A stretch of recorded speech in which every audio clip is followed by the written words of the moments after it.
नमस्कार दोस्तों, रोहित है।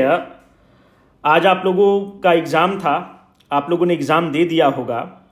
और ये वीडियो हम लोग इसलिए बना रहे हैं क्योंकि आज के पेपर का एनालिसिस के बाद आप लोग घर पर पहुंचेंगे और जो सबसे जहन में पहला प्रश्न उठता है, जो कि बहुत लाजमी भी है, कि whether I will qualify the prelims और not. These days the prelims have become the toughest thing to crack in the UPSC. Mains में आप फिर भी कर सकते हैं, इंटरव्यू में कर सकते हैं, but the prelims has become very dicey, it has gone very dicey. अगर आप प्राइमा फेसी पेपर को देखेंगे तो बहुत लोग अभी जो घर पर बैठकर एनालिसिस करेंगे, उनके दृष्टिकोण से यह पेपर बहुत ही सरल होगा, बहुत ही आसान होगा। उनको लगेगा कि पेपर में तो कुछ है ही नहीं। पर सच्चाई यह है कि एग्जामिनेशन हॉल में जिस तरह का पैटर्न यूपीएससी चेंज कर रहा है, उसमें it becomes very difficult to gauge the correct answer. Because this time UPSC ने क्या किया है कि आप अगर YouTube पर देखेंगे तो एलिमिनेशन टेक्निक का बाहर है कि ऐसे रहे तो ये एलिमिनेशन करना, वैसे रहे तो ये एलिमिनेशन करना। यूपीएससी एक कदम आगे है, वो एलिमिनेशन टेक्निक को ही एलिमिनेट कर दिया है। जब वो एलिमिनेशन टेक्निक को एलिमिनेट किया है तो जो बहुत ही एक्सपीरियंस प्लेयर हैं वो आउट हो गए। एक्सपीरियंस प्लेयर का मतलब, कहने का मतलब है जो 2-3 अटेम्प्ट दे चुके हैं, जो 2-3 अटेम्प्ट दे चुके हैं, जो मेंस एक आध बार लिख चुके हैं, तो उनको एलिमिनेशन टेक्निक का धीरे धीरे आइडिया हो जाता है। तो वो मुश्किल में है, तो वो बहुत ही कट ऑफ को आगे नहीं ले जा पाएंगे। दूसरी बात है कि बहुत अगर आप करंट अफेयर्स पूछेंगे तो देखेंगे तो 2 से 3 करंट अफेयर्स जो हैं वो 2021 और 22 के भी करंट अफेयर्स हैं। तो ये भी जो है, आदमी कितना करंट अफेयर्स करेगा, there is a limit to everything, right. पर क्या आपके फेवर में जाता है, क्या चीज हम लोग अगर कट ऑफ पर पहुंच रहे हैं तो उसका एक एनालिसिस होना चाहिए, एक साइंटिफिक ग्राउंड होना चाहिए। पहले मैं आपको चीजों को सब्सटेंशिएट करने की कोशिश करता हूं। जैसे अगर ये आप प्रश्न को देखेंगे तो ये प्रश्न बहुत ब्यूटीफुली आस्क्ड क्वेश्चन है, ब्यूटीफुली फ्रेम्ड क्वेश्चन है।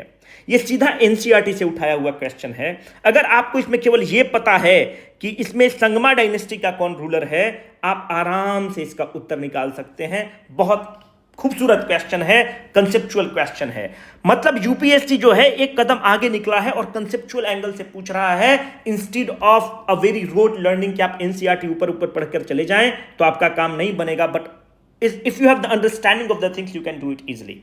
दूसरी बात यह है कि अभी आप देखेंगे कि राष्ट्रपति का चुनाव हुआ है, वाइस प्रेसिडेंट का चुनाव हुआ है, तो बहुत एक्सपेक्टेड था कि इस पे क्वेश्चन आएगा ही आएगा, तो आप लोगों ने तैयार किया होगा। अभी G20 का समिट हो रहा है भारत में, तो बहुत एक्सपेक्टेड था कि इस पे क्वेश्चन आएगा। सोमालिया पर बहुत एक्सपेक्टेड था कि क्वेश्चन आएगा।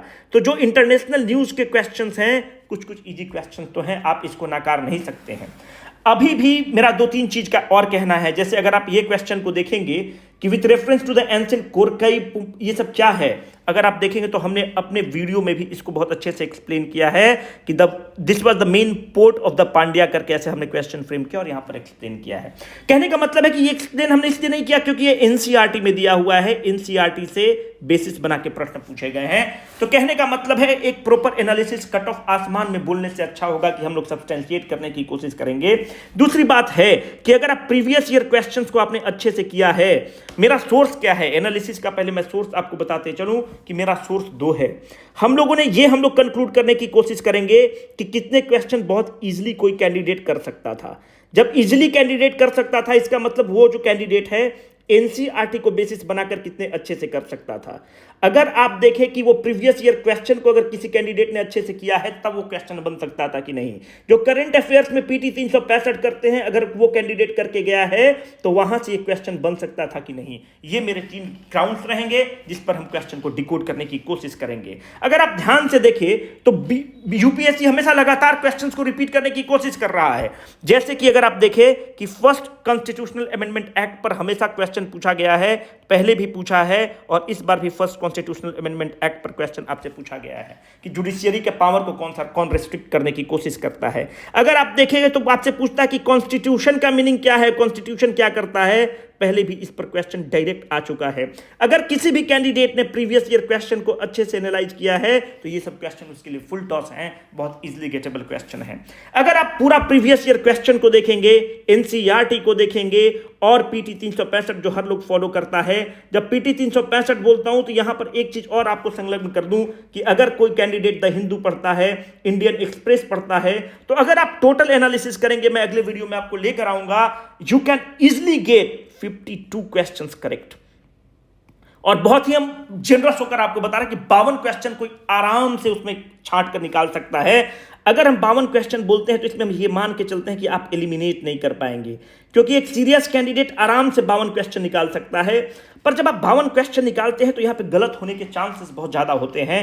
फिर भी अगर आप माने कि वो कैंडिडेट 6 से 7 क्वेश्चन या 7 से 8 क्वेश्चन गलत भी कर दे रहा है, फिर भी अगर आप देखेंगे तो 45 क्वेश्चन अगर मोटा मोटी हम लोग मान के चलें तो 45 क्वेश्चन के आसपास 44 से 45 क्वेश्चन कैंडिडेट सही कर सकता था। वो गलत हटाने के बावजूद 44 से 45 वो राइट आंसर पे पहुंच सकता था।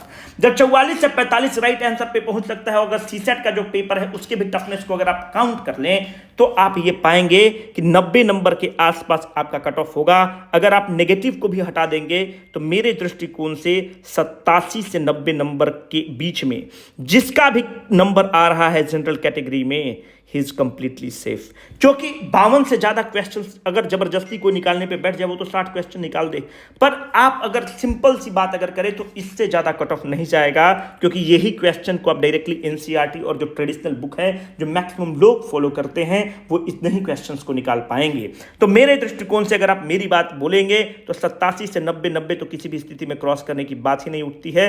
और मैं अभी इसलिए भी बता रहा हूं कि देखो, अभी एग्जाम के बाद तो अब सबको पेपर बहुत आसान लगेगा। एग्जाम के बाद सब कोई बोलेगा कि जो घर पे बैठा हुआ है, जब हाथ में मोबाइल है और इंटरनेट है तो सारा चीज आसान हो गया। फिर आप इसमें बोल सकते थे, आप इसको स्मार्ट गेस से भी निकाल सकते थे, आप ऐसे निकाल सकते हैं। भाई एग्जाम में बैठ के निकालना अलग बात है और घर पे बैठकर निकालना अलग बात है, दोनों में आसमान और जमीन का अंतर है। तो 87 से 90 वो भी हम हायर रेंज में बोल रहे हैं कट ऑफ को, इससे ज्यादा किसी भी स्थिति में कट ऑफ नहीं जाने वाला है, आप यकीन मान लीजिए, क्योंकि इससे ज्यादा क्वेश्चन नहीं निकाले जा सकते हैं। कोई कितना भी 30 मार्क का हो, मुश्किल होगा उसको निकालने के लिए। बाकी फिर भी 10% तो कैंडिडेट होते हैं जो पीटी में बहुत एक्सपर्ट होते हैं, उनके ब्रेन्स बहुत अच्छे काम करते हैं, तो उनको अगर हम लोग अपवाद स्वरूप निकाल दें तो 87 से 90 is the cut off. If you are getting the marks in this range, start preparing for the mains. Your name will be there in that list. Signing off for the day, Rohit.